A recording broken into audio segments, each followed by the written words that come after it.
Today we shall reflect on the theme of gratefulness. And we see that gratefulness is a word which expresses the gratitude of the heart.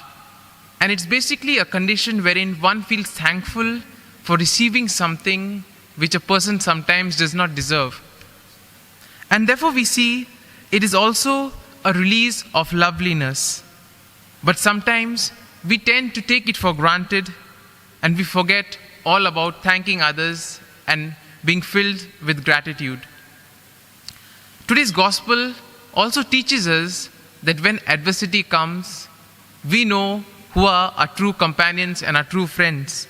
Because as the book of Proverbs says, a friend loves at all times, and a brother is born for adversity. Therefore, when adversity strikes you, you know who is your true brother, sister, and friend. St. Paul, in his letter to Titus, reminds us that God has saved us out of his mercy. It's not because of our merits, it's not because of our deeds, but because of God's love and mercy, he has saved us from eternal damnation. And he has done this through the baptism of new birth and by the renewal of the Holy Spirit. Similarly, a glance at the life of Saint Martin of Tours revealed that he too had a great zeal for purity of faith. At the same time, he was also a humble and simple person, at the same time very generous towards others. The Gospel today records an unusual encounter between two people who have been divided for centuries. Now the Jews and the Samaritans had no dealings with one another, even though Samaria was located in the central part of Judea. Both peoples were hostile to each other whenever they came in encounter with each other. And therefore we see in this gospel narrative, there's a rare exception, because among the 10 lepers, there is one Samaritan. And we see here that sometimes adversity forces us to put down our barriers, to forget all about the prejudices and go on our way. And therefore, when this band of Jewish and Samaritan lepers saw Jesus, they made a bold request. And it's important to notice that they did not ask for a healing. They asked for mercy. Now, mercy is the heartfelt sorrow at another's misfortune. The word mercy literally means sorrowful at heart. But we see that mercy is something much more than compassion. Because compassion is just about empathizing with the other person, empathizing with his suffering. But when we speak about mercy, a merciful person shares in another's misfortune and suffering as if it is his own. He becomes completely part of his suffering.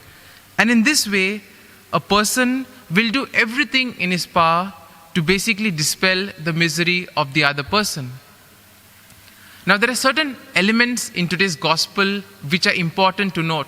First is the trust that the lepers had. Now, when they saw Jesus, they knew that he was one who was capable of giving them mercy, capable of curing them. And therefore, they placed their trust in him and go and ask for mercy. Now, in those days, the condition of lepers was quite horrible, because when a person had leprosy, they were considered unclean, and immediately all contact with the community was stopped. Anybody who touched them became impure. And therefore, as they walked, they had to walk by saying, impure, impure, so that the others could be aware and not come close to them. And therefore, with all these conditions, they come to Jesus. And what does Jesus tell them? Jesus tells them, go and show yourselves to the high priest. Now, at that time, the priest was the one who had the authority to check if the person is cured of leprosy or no. And therefore, to go to the priest, it took faith. Because Jesus did not touch them, Jesus did not perform any miracle there. He just told them to go and meet the priest. And as they were going, they still had the same condition. But along the journey, they began to be healed. And therefore we see that their faith was rewarded. And after meeting the high priest, we see that only one leper came back to Jesus to thank him. And that leper turned out to be a Samaritan. And what does this tell us? Now, if you look at the background of the time, the Jews considered the Samaritans as those who don't observe the laws. And therefore, they always looked down upon them. The Jews, knowing that they were the chosen people of God, they were very observant of all the rules, all the regulations. And therefore, they felt, since we are observing everything, we are getting merits. And therefore, when we get healed, it is out of our merits that we get healed. Whereas for the Samaritan, it was a completely different story. The Samaritan placed everything in the hands of God. And therefore, even when he was healed, he realized that it was because of God's grace that he was healed. And this is what made him to come back and thank Jesus. And here we see, my dear friends, the difference between the 9 and this one leper. And therefore, Jesus too calls us to have the same attitude and disposition as a Samaritan, a person who always placed everything in the hands of God. And today, in a very special way, let us pray that we too may be filled with this attitude of gratitude, so that we may be thankful for the gifts and graces that God has given in our life, and also we may appreciate all the works that the others do for us in our day-to-day lives. Amen.